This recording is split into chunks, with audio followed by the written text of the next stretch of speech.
Gurave Gaurachandraya Radhikaya Tadalaya Krishnaya Krishna Bhaktaya Tad Bhaktaya Namo Namah.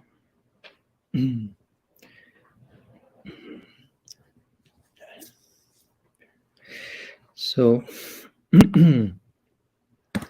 for now, welcome to all of you again. Thanks so much for your generous presence and attention, to those connected online as well. Thanks so much for being there. And today we are continuing with the topic that we started yesterday in connection with the main theme of radical personalism. Yesterday we talked about the notion of fully human, fully divine. I'm just making a brief recap for those who were not there and for those who were there, especially, including me, on some of the points we shared yesterday in connection to how, well, basically radical personalism implies relating to everything and to everyone, beginning with ourselves, with our connection with the divine, in personal terms. We are people, we are persons, and there's no limit to how much of a person we can be. There's no limits to our personhood. And so let's be generous with ourselves. And when we think about ourselves as persons, let's keep in mind that's something unlimited, because again, we as persons do not exist in an isolated galaxy, so to say, where we orbit around ourselves, but we exist in connection to the unlimited. One of the names of Krishna, God, in our tradition is Ananta, basically, which means he who has no end, no beginning, by the way. No, so the unlimited one.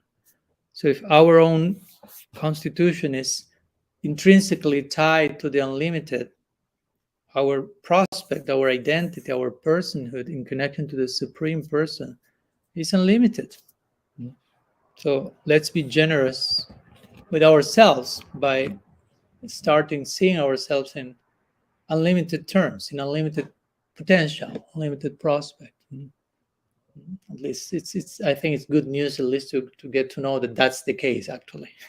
Even if we may not see that yet, but at least knowing that, oh yeah, that's actually who I am and all that I can be and what's my potential. Generally, sometimes we choose to see ourselves in very ungenerous ways, very limited, very suffocated, very conditioned to this and that, and that's me.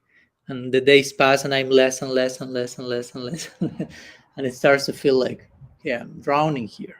So the spiritual knowledge, the mystical vision of the saints try always to widen our horizons and invite us to be generous with ourselves, no? By themselves being generous with us.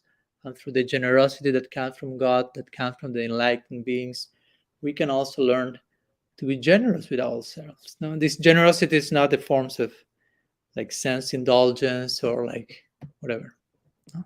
Egocentricity, narcissistic self-centeredness. I will be generous with myself and I love me and I'm only, no, I'm not saying that. But California, so. Yeah, I don't want to hurt any local sensibilities.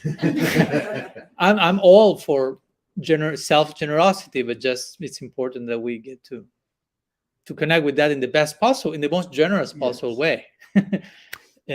Because if at some point I'm just indulging in my own self as separated from others, that's not very generous, actually.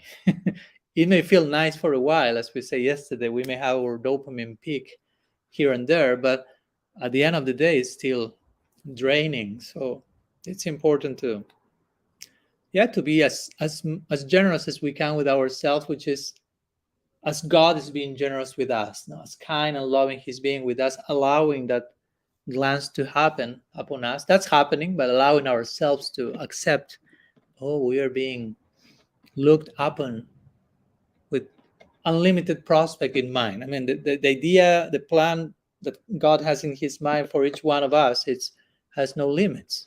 But again, we have to allow that to happen. We have to allow to see ourselves as part of an unending project, so to say.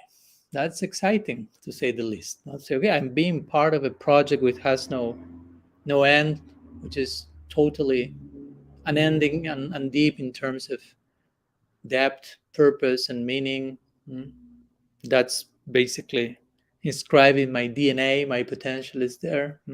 So anyhow, yesterday we talked about that and the importance of for that to happen, not neglecting our humanity in a pursuit of our spirituality. Don't embrace a form of spirituality that will be like fractured from our humanity and creating a fractured sense of being where we start to think that humanity is something to be done away with, but instead allowing ourselves to be fully human and full divine, understanding I can only be fully divine if I'm fully human. Basically, the two are completely connected with one another. So I won't repeat my whole class from yesterday. I'm just sharing a few words. And today we are continuing with the topic. We gave a brief trailer yesterday. The topic of today is vulnerability and empowerment. So it's quite connected. That's, for me, at least, a very important topic. I made a whole chapter in my book about that. The first chapter of the last part of the book is basically vulnerability and empowerment, because I feel that if we don't understand the importance of vulnerability, probably we won't understand that much after that. I mean, basically, if we don't understand how vulnerable we are and how okay that is, probably we won't allow any further insights to come, which will be coming only if we have vulnerability as our ground, as our foundation. So, the importance of understanding vulnerability is completely tied with the idea of empowerment, encouragement, empowerment, inspiration, and so on. And all of us are looking for empowerment and inspiration and so on, but many of us are terrified about vulnerability, or we don't appreciate that. Basically, it's not a word in our vocabulary. Sometimes it's like vulnerability. That doesn't sound too too popular. No, vulnerability is not like fashion. Vulnerability. Let's be vulnerable. Okay, how they say trendy. Trendy, they say. Trendy. Yeah.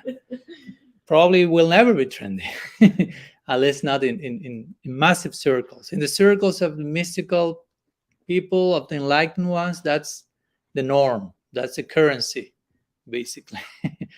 You take that away and so many other things are lost. So an important point to begin in this connection when we talked about vulnerability is that, as I mentioned in my book, vulnerability is in one sense not an option.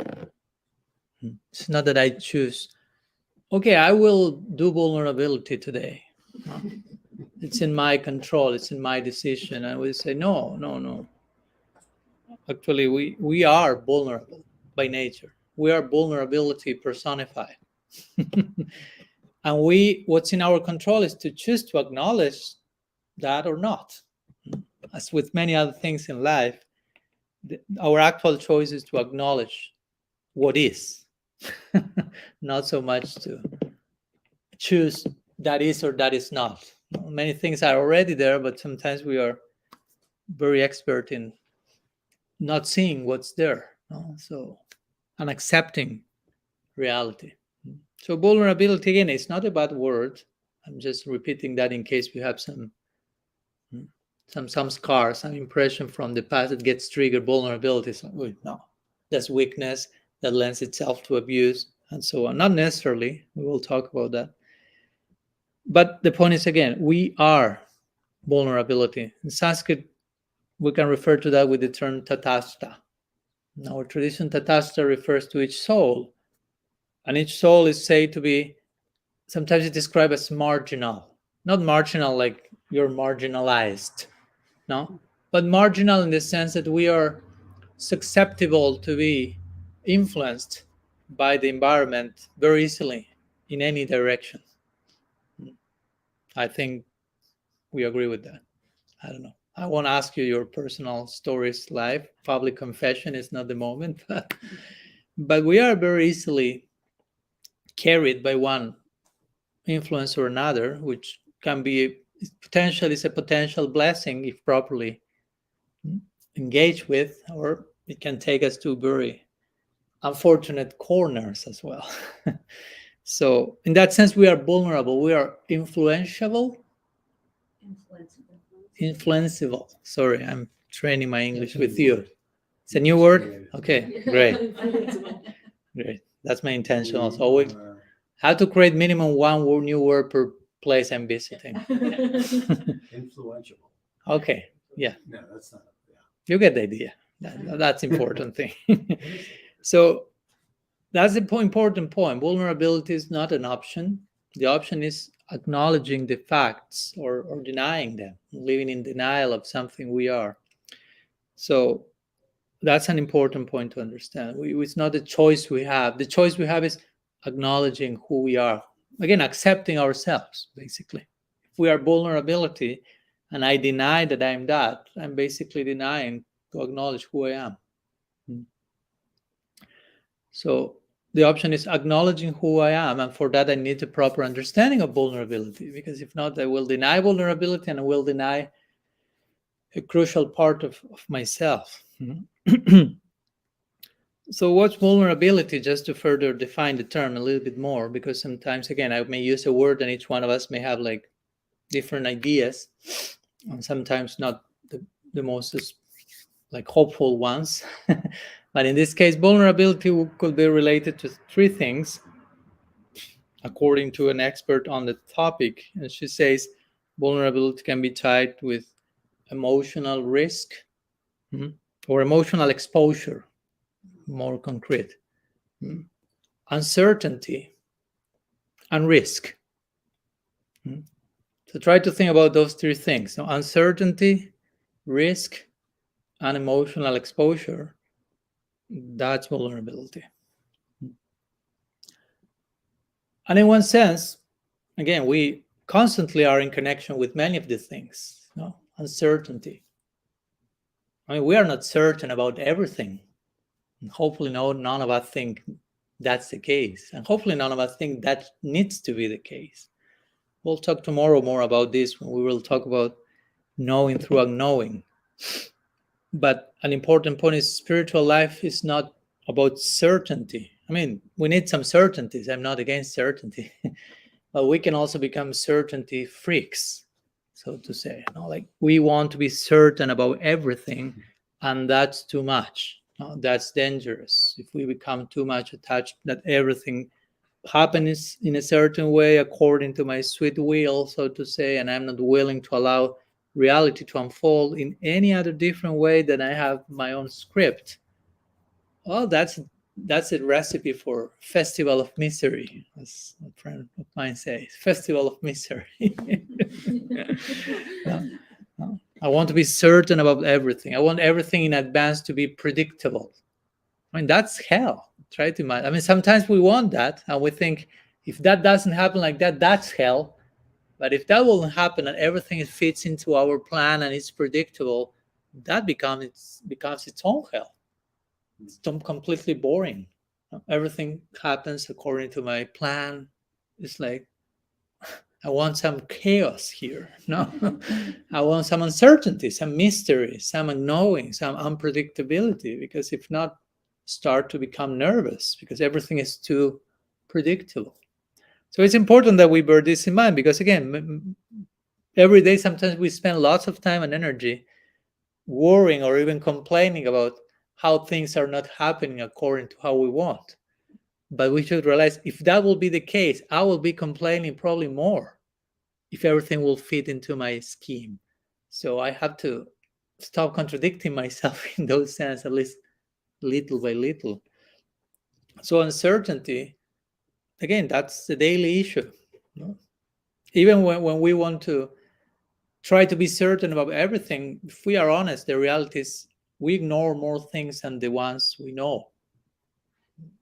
Just be honest. I mean, we know some things, we are certain about things, but there's a whole realm of things and realities that are way beyond our control zone, comfort zone, knowledge zone, and we should learn to be okay with that. We'll talk about that more tomorrow. We should be comfortable coexisting with mystery and uncertainty and unknowing. But that's vulnerability again. To acknowledge that fact is okay. I mean, I'm dealing with the infinite here, and I'm not the infinite. So, wow, the contrast creates sound like okay, I'm vulnerable. Emotional exposure, that's a daily affair also. Again, sometimes we don't want to acknowledge that. No, that's not happening. I'm okay.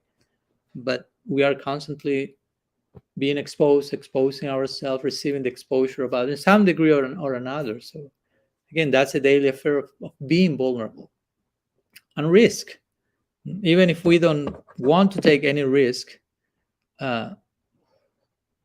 especially if you don't want to take any risk, we are risking so much, no? Somehow or other, by not taking that stance. But my point is, every time you have been in any of these situations, that's vulnerability. And that happens on a daily basis. Risk, emotional exposure, and uncertainty. And again, these three are not bad words. They are not insults. They are not words that we have to eliminate from our dictionary. No more risk, no more uncertainty, no more emotional exposure. What remains of us? We become like a rock, basically. Imagine yourself without these three elements, yourself without any experience of risk, yourself without any form of emotional exposure, my gosh, and yourself without any sense of uncertainty. It may be even difficult to imagine what's the result of that, because that's so unnatural, that's so different from who we actually are. So it's important to accept, yeah, that's who we are.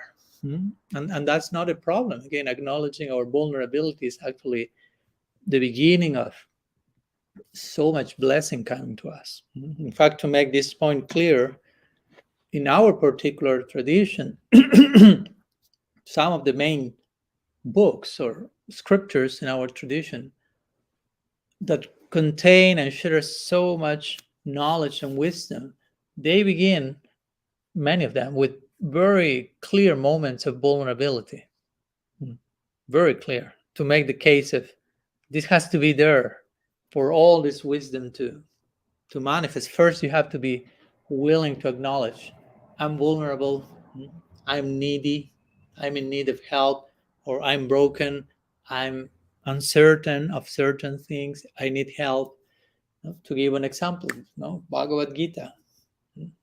That's the very beginning. We were talking with Bhakti some days ago, this symbol of Arjuna dropping the bow. He's the most powerful warrior in the whole universe. and the arrow and the arrow and the bow, symbolizes his kshatriyahood, so to say. Like, I'm a man, I'm a warrior. My warrior kshatriya is like a very male-oriented situation, like protecting and fighting. All that goes to the floor, and he goes to the floor after that and cries like a baby, completely broken, but allowing himself to go through that, acknowledging, I don't know what to do, I'm completely bewildered, I'm completely taken over by this situation. Emotional exposure, for sure. Loss of risk. He's feeling, oh my gosh, if we do this, uncertainty, what will happen if this, he has all the box checked in terms of vulnerability. That's how the Bhagavad Gita begins, basically. That's when Krishna starts to be. Before that, Arjuna is kind of in representing us. It's not Arjuna, it's us, in denial of that and trying to argue and more in the head space and why not to fight. But eventually he just breaks. And then Krishna say, okay, now I can talk. Before that, Krishna didn't say one word. If you see the Bhagavad Gita, that part is Arjuna's sermon to Krishna, not vice versa. Arjuna is trying like to preach and convince Krishna, just all in the head, and then Krishna's like, okay. Speaking learned. Yeah, not yet. Okay, continue. Okay.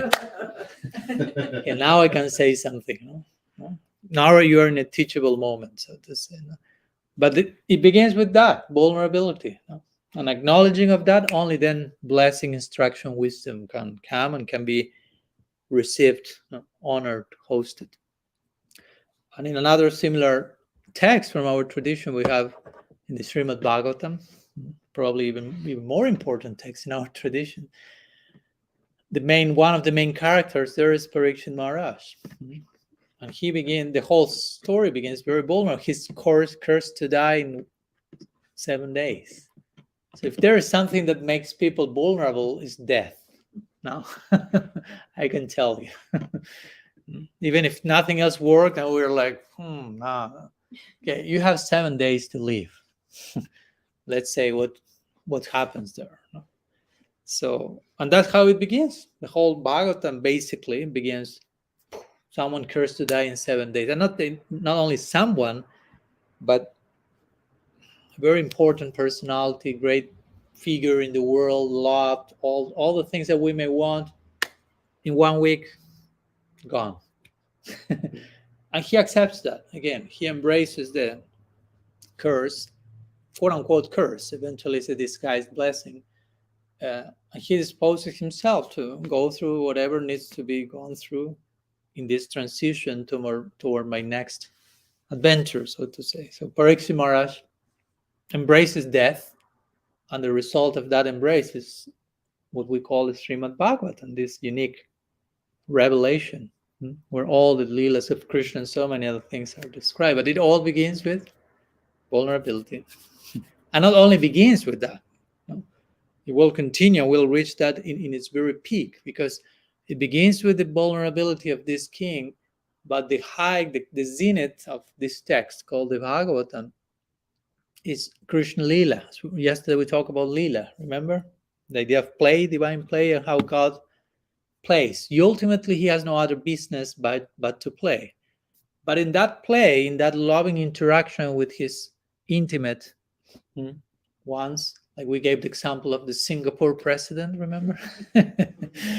That he was totally forgotten. I am the president, and he's totally immersed in intimate, loving interaction with the grandchild. So similarly, when Krishna is completely lost and found in intimate love, he's completely vulnerable in that moment also. He's completely open. Love brings the greatest vulnerability. That's the paradox of love. Love gives the greatest empowerment, but also the greatest invulnerability. And then we start to see how the two work together. Vulnerability and empowerment. Vulnerability and empowerment. Because to be in need means to be in a very vulnerable moment. And love fulfills all necessities. And also love creates the greatest needs. When you love someone, and this, in one sense you are fulfilled, but the very nature of love is that you can always love more. So that becomes a necessity. I can love more. I can love you more. So I need that. I need to experience that. So that's a big need. That's a big vulnerability. And that comes from love, which is the most empowering of all things. So again, it's paradoxical. Love creates the greatest needs. Love fulfills all needs, but creates a higher level of need. But one of our teachers, Bhaktivinoda Thakur, he will use the terms Atmaram and Pararam. So Atmaram means self-satisfied. So if you love, you're self-satisfied. But also you become Pararam, which means you are divinely or supremely dissatisfied. Because again, you can always love more. That's the nature of love. Love is not like, okay, I love you 100%. Sorry, I cannot love you 101%. You are wrong. The nature of love is you can love 108% and 16,108% and 3,000,000. There's no end. It's an ever expanding, evolving reality. So there's always place for growth and expansion. And that creates new needs. Again, that's how the Leela of Krishna, the divine play of Krishna, unfolds on a daily basis. No? We see all these pictures. These things happen on a daily basis in new ways. We hear, okay, in the spiritual world, we will be serving Radha and Krishna on a daily basis. And we read some descriptions of the daily schedule of God. That's very interesting information. What God does on a daily basis. And sometimes it seems that we hear the descriptions, and sometimes his eternal days is divided in 8 parts. That's called Astakaliya Lila. And we hear that in each one of those 8 parts, he's doing apparently the same thing every day. So that may sound like boring if we don't understand the nature of love. That may sound, I'm going to a place for eternity with every single day the exact same thing will happen at every particular time of that day. The first days may be exciting, but then I don't know. I mean, it may be too much to do every single day the same. So, of course, in time you will understand it's not exactly every single day the same, but also in terms of what's inner experience, it can never be the same because the nature of that place is love, and love is ever expanding. So if you are with someone you love, you can be doing every single day the same thing, and it will never be the same thing because love is never the same thing. Externally, it's the same thing, the external structure of the day, but the internal experience is ever new. That's the name. One of the name of Krishna is Nava Yovanam. It's eternally young, eternally fresh, eternally new. So, but again, that eternally newness of love creates an eternally new possibility of further love, and arrangements need to be done, and that's why the servants are constantly making the different arrangements for Radha and Krishna to meet, and they are dying in separation from one another. That's a big need. On a daily basis, God is about to die in separation from God. We have Radha and Krishna, as I mentioned yesterday, God and God, technically speaking, in female, male form, but the two of them are God. And the unique dynamics of love creates that God is in love with God. And in that loving interaction between these unique two forms of God, one is so much in need of the other. One is about to die in separation from the other. Of course, they never die. There's always happy end to the story, but that creates a need unto itself, a need for them to be united, a need for them to be supported. That's Leela. Again, that's divine play. So there's so much need. That's my point. So much vulnerability. If you read some of these very intimate esoteric descriptions, Radha and Krishna are just on the, how to say, fringe? No, on the fringe of death, like bordering, because that's love. If you really love someone, you cannot survive without that person. Really speaking, if you really love someone, it's like, okay.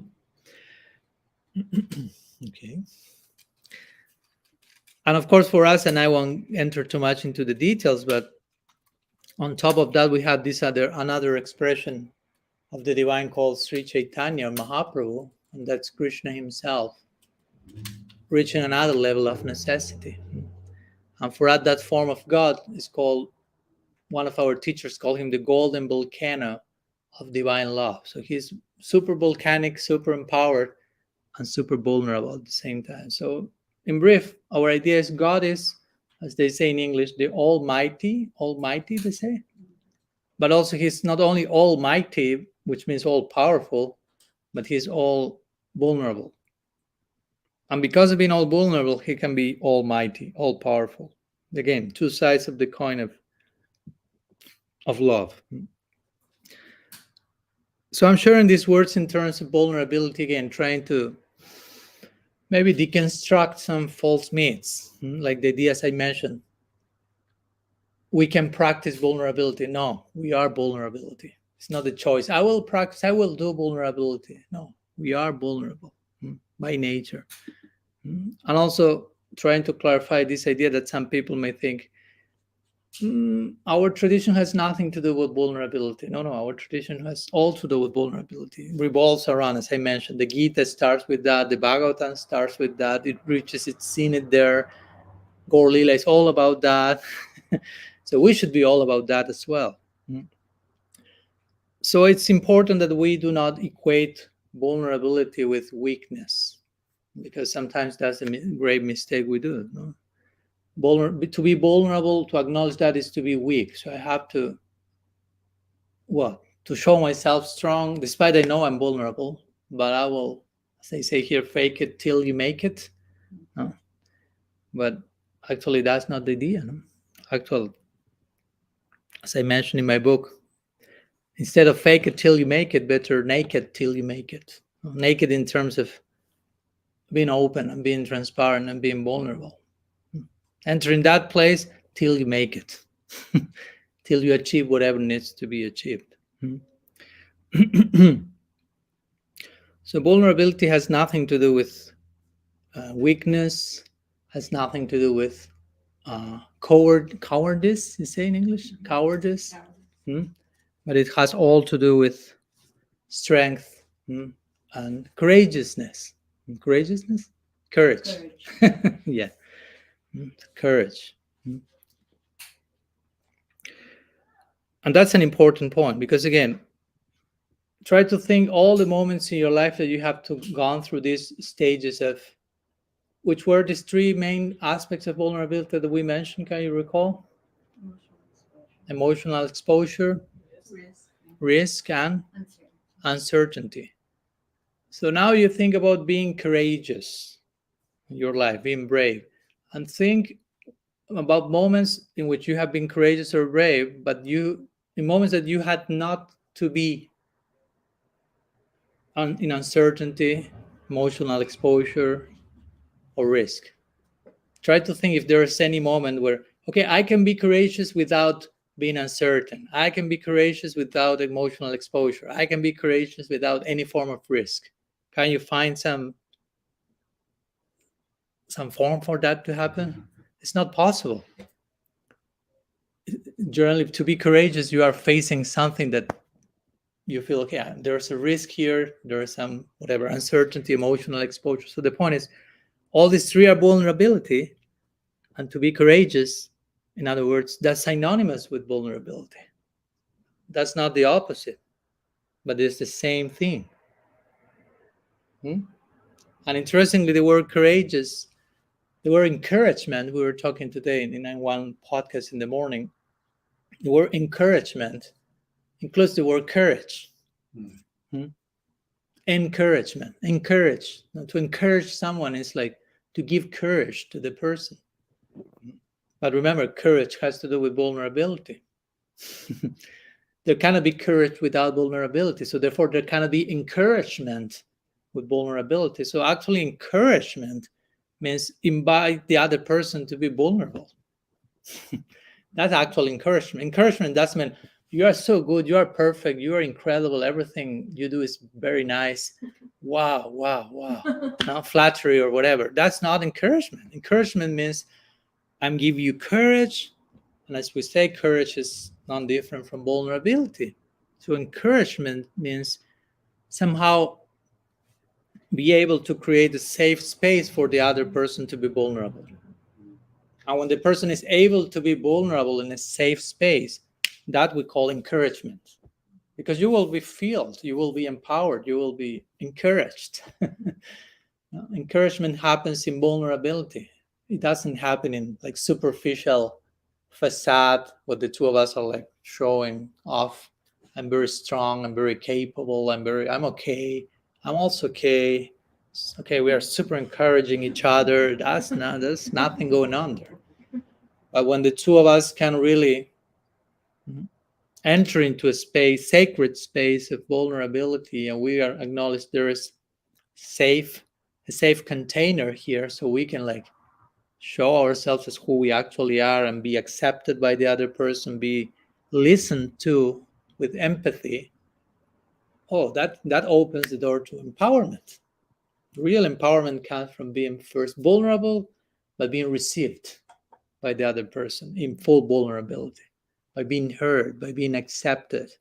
Try to think. I hope all of us had that experience at least some moment in our lives to really remember that was so empowering. Like we were showing ourselves who we were with all the messiness, with all the brokenness, with all the personified disaster that we may still be. I am, at least I am speak from my. And nonetheless, from the other place, you are receiving support, acceptance, listening, understanding, empathy. So that's encouraging. That's what we really call encouragement. Okay, I'm being accepted, as we say yesterday, unconditionally. There are no conditions. I'm just trying to be as honest as I can, and I'm being fully received. Wow. That's so much more encouraging than if I tell you, please be perfect in front of me. Only then I will love, only then we will love you and accept you. That's not encouraging. That's neurosis, basically. You enter into a character and you start to lose yourself because I have to perform. So someone gives me attention and someone accepts. That's not encouragement. So in our tradition, we have a lot of this of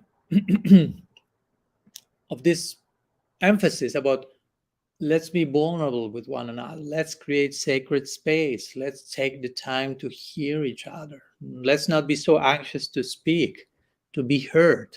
Let's also enter into the space of hearing. That's so important. That shows so much where we are, how willing we are to prepare our heart to receive the other person. For example, Rupa Goswami said, Guhyama kyati prichati. We have to reveal our minds in confidentiality, which means very sacred, basically, exchange of hearts. Let's give each other the gift of trust, where we can, again, be fully naked in terms of internally exposing ourselves and experience unconditional acceptance. That's an epiphany unto itself. If you are experiencing unconditional acceptance, that can change your world in just 1 second. And that's why so I've talked with Vaikuntha Dev and some others, many, I will say almost everyone that I talk to that have met someone, for example, like Srila Prabhupada, they will tell me, okay, just the first minute I received his glance, that was it. And of course, there are many ways to explain that, but one way will be one receives in that moment unconditional acceptance from someone who sees you for who you actually are, beyond all, piercing all layers of stuff and conditioning and who you are not. The person reaches who you are and all that you can be, and immediately is accepting you unconditionally and seeing you for all that you can be in the most generous possible way. So, and maybe one is not thinking in that way in that moment. One is just receiving that glance coming from that place, but that's just transforming in 1 nanosecond, creating a new turn in one's life forever. So you can imagine how crucial that can be in our timeline, so to say. Just one moment of unconditional acceptance. That's it. So we need so much to not only to receive that, but to give that to others. That's actual, generosity to other people. Because we can go to the street and try to speak and even convert people, although that's not my cup of tea. But I will say the main thing is try to give other people unconditional acceptance. That will be way more an epiphany for them. Like if they are really heard, they are really accepted.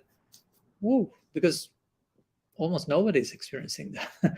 So if someone can touch that, enter in touch with that, that's like. But again, that's vulnerability. One has to create the sacred space so the person can be vulnerable, not feel terrified about that, and feel, I'm being a little bit vulnerable. I'm being accepted. And probably they go back. It was too much exposure. But it was okay. There was no abuse. There was no rejection. Next time, A little bit more vulnerable. Wow, it's working. Next time, a little bit more in sustainable installments, basically. Huh? Because again, I understand that vulnerability has to have some boundaries also. We cannot just like, without any discernment, discrimination, just be vulnerable to everyone and anyone, because not every person knows what to do with our vulnerability. It's not that everyone has a PhD in vulnerability. So they may have good intention, but if they are not educated about dealing with such a, I mean, vulnerability, dealing with vulnerability means dealing with us in full rawness, no? In raw state. So that's very delicate, because we are like naked, raw, and only someone who is very delicate and considerate, an expert, can like deal with that and not harm us, not traumatize us. So we need to apply discernment and boundaries. As an expert in this field, Brené Brown, she will say, vulnerability without boundaries is not vulnerability. It's abuse. And of course, I'm sure probably most of us have gone through some form of that. So it's important that we learn the lesson. Vulnerability doesn't like discrimination. So, but we need, at the end of the day, even if we discriminate, and we may not find too many people around the world expert in dealing with vulnerability, we need to express that in some direction. We need to, again, be naked. Literally, there's one Lila of Krishna, or this is depicted in those terms, which is the Vastra Harana Lila, where Krishna steals the clothes of the gopis. I won't tell the whole story, that's too long, but they are in the water in the Jamuna river without clothes, and Krishna has taken all the clothes they left outside the river, and he's just on a tree waiting for them and like making some noise, like, here I am with all your clothes, and if you want them back, you have to come and pick them one by one. And they are in the water with the like this, like, no, give us our clothes back. And Krishna, you have to come and pick them. That's the rule of the game. And they go one by one in a, how do you say, in a line, in a row. And Krishna still is not satisfied, because the gopis go out the water, and with one hand they cover their breasts, with the other hand they're covering their intimate parts, and Krishna wants to see the gopis fully naked. And again, try to follow the symbolic meaning here. He wants to see you fully naked, fully vulnerable, fully transparent, fully, not trying like to cover up parts. Okay, I'm going to God help, and you're trying to cover up your embarrassing side, your embarrassing parts. I want to look nice to him. I want to be like Paka, like, God, here I am. I need all this, but here I am, very nice. It's okay. Don't look over there, just like I'm trying to cover. So, and Krishna said, no. I want to see you. I want to accept you. I want you to be accepted by me as you are. Allow that to happen. So Krishna is telling the gopis who are covering, that's a symbol there. You have offended the Jamuna by bathing there naked. So you have now to beg forgiveness to the Jamuna Devi, by putting your two hands above your head like this and saying, oh, Jamuna Devi, please forgive me. So Krishna knows how to get the whole thing with some funny stuff in between. So, and the gopis do it. Now the gopis are surrendered to him, are willing. So they do that, and they show their full nakedness. That's the beauty. The beauty is in their nakedness. But again, do not limit your mind to a physical thing. No. But the real beauty is in inner nakedness, because the bodies of the gopis are spiritual. So you cannot talk about physical nakedness. It's all in terms of spiritual reality. So they are just showing spiritual beauty because of spiritual nakedness. And vulnerability has to do with that, spiritual nakedness. No, I don't need to go in front of God and be someone I am not, basically. I need to be present myself in front of him And again, when I say present myself in front of him, remember, he's everywhere. So it's not that, okay, I'm going in front of the altar, I'm presenting in front of you, and then I'm going to my bedroom. He's not watching now here. No. Well, he's basically in every atom, so he's pretty much watching you everywhere, from your heart, from up, down, below. So many verses in the scripture mentioning that. So, but the point is, we are being watched by him always, and the being watched doesn't mean, again, some police department that is like trying to catch us doing something. Okay, now get him. No, that, as we talked yesterday, that's not God. Don't project unresolved parental trauma from childhood onto poor Krishna. No. He is not that. So he's looking at us, but with the gaze of unconditional love. No, that's the very idea of darshan. Sometimes we use the word darshan in our tradition in Sanskrit. Sometimes darshan is translated as seeing, seeing God, having darshan. But actually, darshan mostly means being seen by God. So, when, for example, when some devotees go in front of the deities of Krishna, like here, Radha and Krishna, the altar, okay, let's go and have darshan. Our teachers say, be careful, which is the approach you have. It's not so much, I will go and see Krishna. Like you are the subject and Krishna is the object of your vision. Like you still are in control. I will see him. Again, I will do vulnerability. No. Darshan means I will be seen by God. So I'll go and present again, he's everywhere.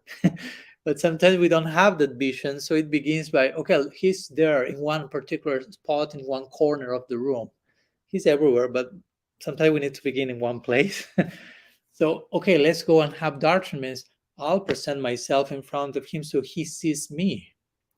And how he's seeing me through the eye of unconditional love. We have to remind ourselves, I'm being seen by unconditional love, not in any other way. So I'm being fully accepted. Unconditional love means that. So I need to present myself from that place, fully naked, fully transparent, fully vulnerable, and being accepted by the divine glance of unconditional love. Mm-hmm. Our God is addicted to mercy. Let's put it like that. We have a God that is addicted to mercy. And this is not only our tradition. I remember doing some research for my book. I found it. I never heard that quote. I think I read it from one book of Richard Rohr, and he will quote, I think it's Paul in the Bible, and it says something that the law was given to multiply the opportunities for failing, so that where sin abounds, grace abounds even more. So I'll say it again or translate it. Basically saying, in the scripture, there are many laws, and there are so many that the idea is that you will have many opportunities to fail. And it was done in such a way by God, so you can fail a lot. So where your failing is abounding, his costless mercy can abound even more. No? You follow my point? So that's the whole intention. I like that a lot. I'm like, okay, that's the whole intention behind all these rules and laws you have to do. And probably you will fail a lot. But that was God's intention. That you totally fail and are a disaster. So he can be completely costless in his mercy. You don't deserve it. And that's the great thing about that. It's not that you deserve it. It's like, I love you and I'm giving you unconditionally. And you're like, but I'm failing so much in all this. Yeah, that was the idea. You're a disaster and I love you like that. And it's so humbling. Imagine you are in your worst moment and you are realizing God is loving me even in this moment. He's totally in solidarity with my journey. He's accompanying me at every single step, especially in those broken moments. He's more with me than ever before. No. And what did I do to deserve that? It's not about deserving. That's the problem. We go to that place very often, like having to deserve, having to earn. And that's not how it works. That's not the logic of God. God is not very good in math, no? Like calculating, okay, you did that, so you deserve that, so I will give you only. No, no, no, no. He's terrible at math. So he's giving without discrimination. We don't deserve and we have done, but still, oh, he's there. So that's darshan. I'm sorry saying so much to get to that point, but darshan means, again, I'm not seeing God. I'm presenting myself with full transparency and authenticity, and allowing myself to be seen through the eye of unconditional love. We have to allow that to happen. God cannot do that part from us. He's doing his part really well. he keeps an eye on us, but the eye he keeps is an eye of unconditional love. That eye never changes. It's not that at some point it's twist and that's conditional love, chastisement, anger. No, no, unconditional love, unconditional patience, unconditional love. But we have to accept that. And that's not easy. That's very difficult. That's so difficult because on many occasions we want to deserve things, or we think the system works like that. So we have to earn and deserve. So just to feel, to conceive something that I am being loved in such a way that I will never deserve it, it's like impossible for us. We want to deserve something. And then, okay, you go to the realm of karma, action, reaction, you will deserve, but by deserving, you will be the loser. No? The realm of mercy, costless, unconditional love, you will never deserve it. You will always need it, but you will never deserve it because it's too much. Mercy is always too much to be deserved. If you would try to deserve something, you are kind of debasing that thing. Like, I want to deserve that. That means that's not so high. Well, because when we speak about the high thing, it cannot be deserved. It's so high, it cannot be deserved, but it's already given to us. That's how it happens. I will never deserve it, but that's already given to me. Wow. That's humbling. That's a gift. That's a gift. And that speaks about the nature of the giver of the gift. Mm-hmm. And of course, if such a generosity is coming to us, it is expected that those who acknowledge that will be able to extend that to others.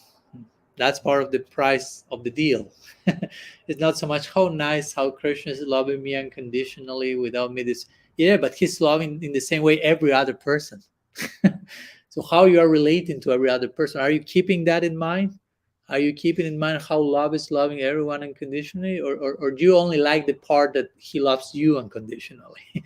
You don't agree too much that he's loving everyone else unconditionally. No, for the rest, I want justice. But for me, mercy, please, please, please, please. That's delicate, but sometimes we fall into that. Yeah. We pray for mercy, but when others are shown mercy, it's like, why you have given mercy to such rascal? I mean, he didn't do anything. He deserves something else. And all those words go in the either and return. No? Like the wind brings back to you the same thing. Okay, it seems I'm mirroring. It's about me, actually. The more I point to those who do not deserve, as they say, one finger is pointing to others, three fingers are pointing to me. Every time I do like this, it multiplied by three coming back to me. It's like, okay. So so it's difficult. No, it's difficult to accept that. It's difficult to embrace that ourselves. Because again, it's difficult sometimes to be vulnerable. We are not fully like accustomed to remain in that place and to be loved like that, and that's natural in one sense. Natural by saying natural, I mean that has been happening from time immemorial. It's not only us who have that problem. Like for example, if you pay attention to the Adam and Eve story in the Bible, I quote that in my book as well. That very nicely depicts that, because in the beginning, as you know, Adam and Eve are there in the garden naked, going back to nakedness. And they eventually taste the apple, and that has some form, somehow that represents self-awareness. They became conscious, I'm naked. I'm vulnerable. I'm potentially damageable. Maybe that doesn't exist again. I'm creating another word here. So it is said that immediately they prepare themselves clothes, like a loincloth to cover their nakedness, because they feel, oh, I'm naked, I may be easy damaged. And then God appears into the scene and they hide. So they are ashamed even of being in such condition, of being vulnerable in front of God. And eventually they cannot deal with the situation at all, because when God starts to talk to them, the Adam starts to blame Eve, like, she told me to eat that apple. No, it was not me. No, so they start to play the victim, basically. And on top of that, then he blames God, because he say, and you gave her to me. No, she told me to buy the apple and you gave her to me. No? So at the end of the day, it's blaming God. No, so that's what we sometimes call victim consciousness. I'm not taking responsibility for me, but I'm playing the victim because I'm not willing to be properly vulnerable. So even God falls into the trap, not the trap, but into my own chastisement. Why? I'm such a poor person, and that's not vulnerability. Victim consciousness is kind of a distorted expression of proper vulnerability, a toxic version of it. And it's so easy to fall into that, to not take responsibility, to blame the environment, God included, as a perfect excuse not to open ourselves as we should. So, but we should allow ourselves to be vulnerable. We should allow ourselves to be, again, imperfect. That's part of life. God's unconditional love includes imperfection. Again, that's unconditional love. It's not be perfect. Today I was talking with someone who was telling me that he had this idea. Okay, he was talking to me about someone else who had this idea. Okay, I cannot be initiated yet because I need to be perfect first. And I was like, wow, that's an interesting theory. I need to be perfect before getting initiated. I thought it was exactly the opposite way around. No, I need to get initiated so that helps me to become perfect. And on top of that, you can never become perfect because you can always become more perfect. There's no end to perfection. But it all begins with accepting your imperfection. That's how perfection begins. Like normalizing failure, so to say. Many times, instead of normalizing failure, we have traumatized failure. If you made this mistake, oh, you are kicked out of heaven. Krishna doesn't like you. You are labeled forever like this. And you create this type of, okay, oh, failure, traumatizing instead of normalizing. Instead of understanding that there is some even potential charm in imperfection. If there is unconditional love, there will be a charm in imperfection. Like we always say, like a boy will bring a drawing to her mother at 4 years, and technically speaking, the drawing is a disaster in terms of aesthetics, professional aesthetics. That doesn't fit well with a work of arts. It's imperfect in one sense, but in another sense, the mother would see that and she would start to cry, basically. So her own love for her child is going beyond the imperfection, and the very imperfect, quote unquote, vehicle is igniting in her all the things. So my point is, when there is unconditional love there, even imperfection is a stimulant. It's an udipana in Sanskrit. It's like something that will trigger further unconditional love. With this, I'm not saying make being perfect on purpose so Krishna will love you more. I'm not saying that. But I'm saying there is place for being loved despite our imperfection, and not falling into this false myth, I have to be perfect in order to be loved. It doesn't work like that. Sorry that I'm repeating the same thing probably 108 times, but maybe we heard the opposite of that many more times.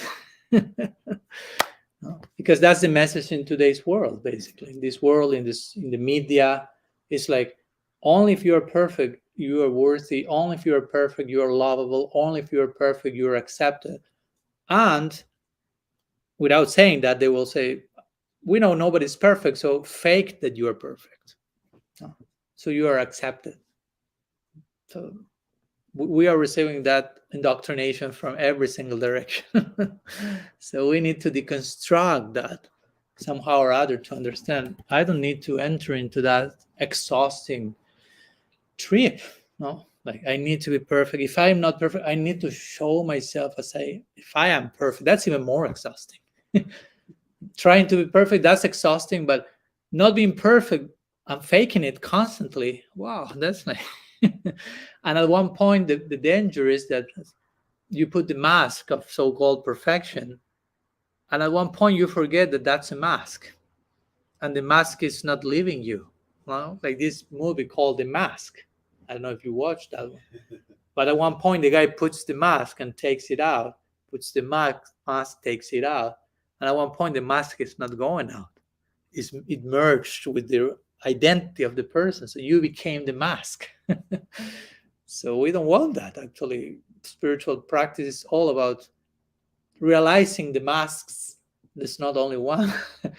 No. So what to speak of creating further masks and putting them forever, but just dropping out the mask. Understanding I don't need the mask.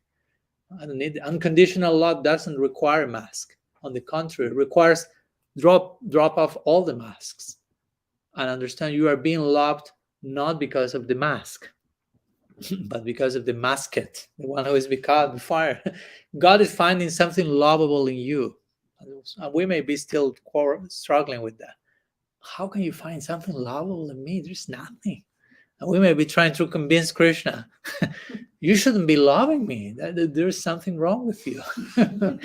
And Krishna like, oh my gosh, how can you be so self-loathing yourself in this way? No, it's like we are trying to convince Krishna there's nothing lovable in me, so better you look somewhere else. And Krishna is Krishna, so that's our hope. He continues insisting. He has hope that will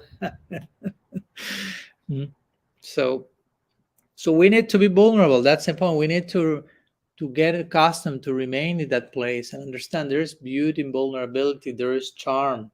We don't need to play superhero, Superman, super anything.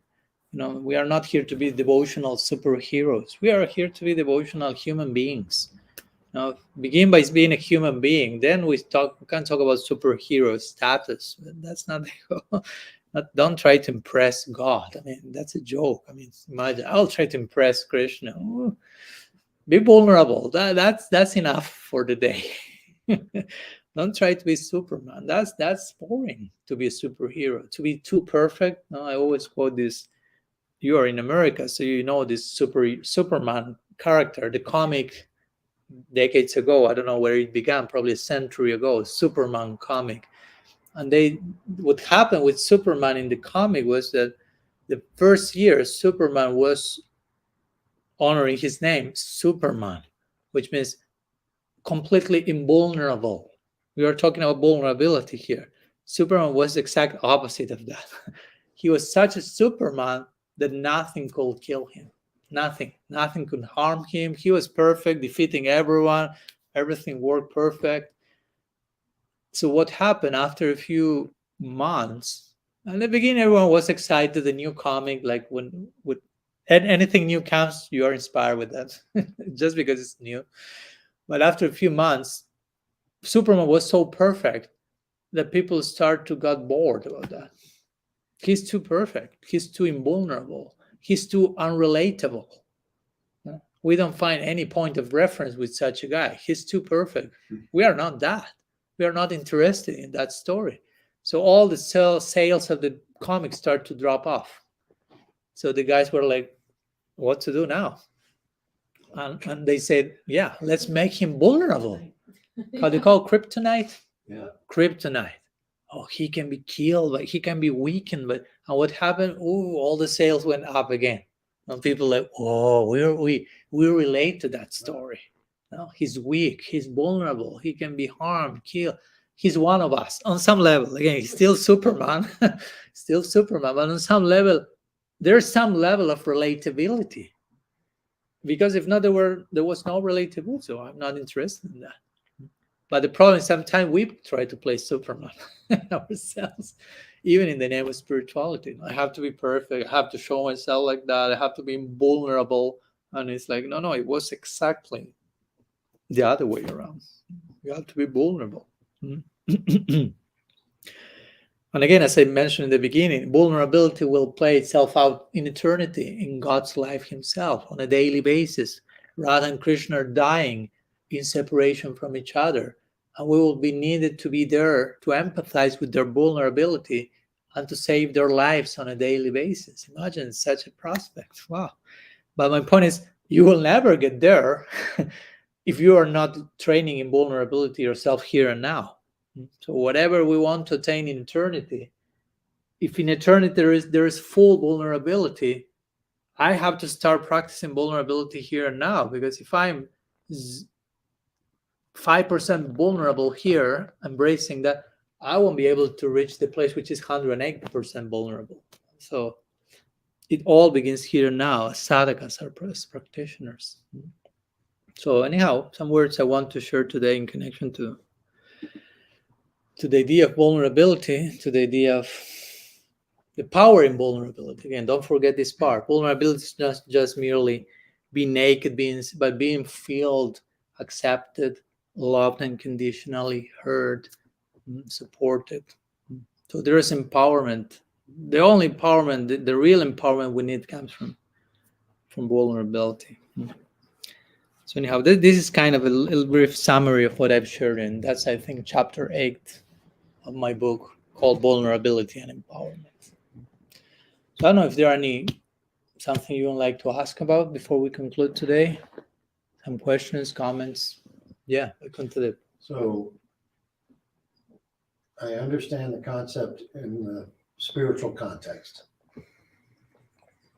But in this world, in this environment, if I go out and I'm just openly vulnerable to everybody, people will exploit me, they will harm me. And especially in this culture, vulnerability is seen as weakness, to be exploited. And it's people, especially in business, different fields of activity,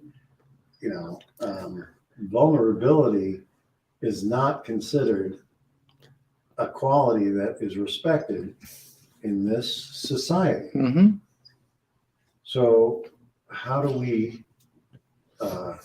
it's not reconcile, but how do we choose when to be vulnerable, and when to keep ourselves safe? Because there is danger out there. That's why I mentioned before, like, vulnerability without boundaries is not vulnerability. I am not promoting here open the door and go to whomever you meet and like be fully naked and showing, no, because they don't know what to do with that. As you mentioned, maybe they don't even, not only they don't know what to do, but they don't appreciate that probably. They'll say like, come on, what are you doing? Be a man, no? Or be strong, or again, some circles of so much competition. No vulnerability here, guys. Here we are to attain stuff, and they have their own way of. So again, we have to know where to express that, in front of whom to express that, because if we do that without discrimination, that can end up in very abusive scenarios, basically. So I try to make that point. It's very important to acknowledge our vulnerability, at least to ourselves, in connection to God. I'm always reminded of the 12 steps program. And the first one is all about vulnerability. Let's begin by acknowledging our powerlessness in relation to whatever addiction we may have, and how this is way beyond my control. I'm powerless. That's vulnerability, basically. And only then we can speak about step 2, 3, 4, 12. First one is be vulnerable. If not, we cannot progress here. But again, you need to do it in a certain circle with certain people, at least one person, because I'm not here saying, go to everyone. They will know what to do with your vulnerability. Probably not, as you mentioned. We are in a world and society where that's not very popular. That's what I say at the beginning. Vulnerability is not very trendy, as I said. But we need to express that to someone, at least when we have awakened to the fact that, okay, vulnerability is not weakness. Vulnerability is not bad. I need to express that. Where to express that? So that's what we call sadhu sangha. That's what we call like an intimate circle of kindred spirits. And maybe that circle can be one more person. Sometimes it doesn't need to be like 300, 10, 5, 1. And even if there's no one, at least, okay, God is in my heart. That's the one. I have someone else always available, just in case. Emergency case. No? And if for some reasons I would say we have to deal with other social dynamics in which vulnerability is not that popular, let's put it like that. To begin with, that's our choice. Let's take responsibility for that. Let's not like, oh, but I want to be vulnerable, but they are not appreciating that. So yeah, but you are choosing to be in that particular circle, no, which is okay, but let's take responsibility for that. And yeah, if they do not value that, you cannot force that, but you have to understand why they are not valuing that. It's important to get a bigger picture, as I mentioned yesterday in one reply, of understanding why they are not appreciating that, and somehow appreciating their lack of appreciation, so to say, understanding them, being compassionate, getting as closer as you can in terms of vulnerability with someone that cannot still process that, but still finding our people and circle to be fully vulnerable. And that may take time, but that's important. That's so grounding, so sobering. If we are not able to be fully vulnerable to anyone, okay, that may speak about the lack of qualified people, but sometimes it may speak about how willing we are to also do that. So it's important to. I will say, if we are ready to do that, the people will come. Krishna will make the rest.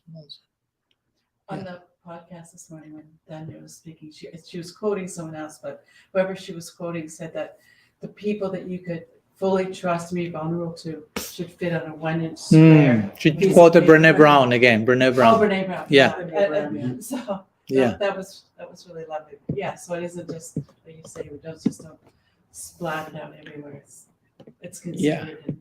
Yeah, because also to be vulnerable with someone, it's not just like a one act performance, so to say, like, I will be vulnerable with you in the next 5 minutes and that's it. That was my vulnerability in this lifetime. Thank you. It helped. No, generally it's like a gradual unfolding that takes time, and it's a gradual. Takes time means not only days and weeks, but years and lifetime. So you cannot do that with too many people because you don't have time to do that. I mean, you have 24 hours per day, so, and that takes time in itself. So you will be doing that with a few people that really know you, like from tip to toe, and you develop that. And with other people, you will be as vulnerable as you can, but fully in depth. Again, maybe you will be like a few fingers of one hand, which is okay. Again, because as Daniel said, if you try like to do that like in massive levels, it's kind of we are back in impersonalism again, because you cannot be too specific with 5,000 people. I have 5,000 friends in Facebook, whatever that friendship means. And but I like to be vulnerable with all of them, but in terms of practical reality, I don't have time to do that. But of course, we try to relate to each other in the best possible way. But the process and the unfolding and the sharing and the hearing and the receiving and the back and forth, again, that takes time. So we will have our few people in our life, we will do that in that level, and hopefully everyone finds someone so everyone can be engaged in that particular exercise. Yeah. It's also, excuse me, it's also a sacred exchange. Mm-hmm. So it's not going to be a broad. Mm-hmm. It's going to be very focused. Yeah. And very personal. Yeah. And very sacred. Mm-hmm. And then there's an exchange that takes place, and both hearts are then opened. Yeah. And Yeah. it can become, Yeah. you know, I sit circle with a group of men, Mm-hmm. and you know, people are always shocked when they come as guests because they say, "I've never seen men expose themselves and be so Mhm. open and vulnerable," Mm-hmm. and it shocks people. Yeah. But it also moves them usually, because people, especially men are the hardest nuts to crack. Mm-hmm. Women have a natural way to share with each other that men just, they don't do it. Mm-hmm. So when a man has deep work to do, Mm-hmm. he really exposes himself. It usually moves every person Yeah. in the circle. Yeah. And you know, I can own that. I can own it. He Mhm. just shared. I never reveal that to anybody. Yeah. But yeah, he did my work for me. Mm-hmm. And I've seen that happen Mm-hmm. over and over. It's like popcorn. Yeah. Yeah. Yeah. We talked some days ago that how vulnerability is of such nature that if someone is really vulnerable, generally everyone else becomes vulnerable again also, because that's the power of vulnerability. Because if you are not vulnerable yourself, you won't be able to tolerate that. You have to run away or something, or jump from the window. But if you want to remain in that place of vulnerability, you have to be vulnerable yourself. And that's the idea, of course, no? That there is someone expressing genuine vulnerability that will become like contagious, no? Yeah. Because that's the only way. If I'm vulnerable with you fully, for you to hear me and reciprocate me, you have to be vulnerable yourself. You cannot just like, I will hear you from a non-vulnerable place and totally accept your vulnerability. That doesn't compute. We also have a group called Boys to Men. Mm-hmm. It's not the boy band. It's a mentoring organization. We go and we sit. We usually take the most troubled students in the school, and you know, we have ground rules and we have safety, and everything is confidential. Nothing leaves the room. Not even the principal's going to hear about this.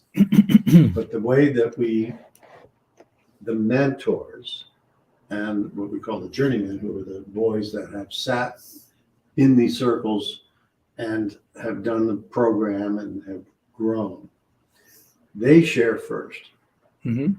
their vulnerability. And then when they see us share, it gives them permission to open. Mm-hmm. And it only takes one to really start. But you know, boys, especially teenage boys, they're all about, I gotta prove myself, I'm tough, and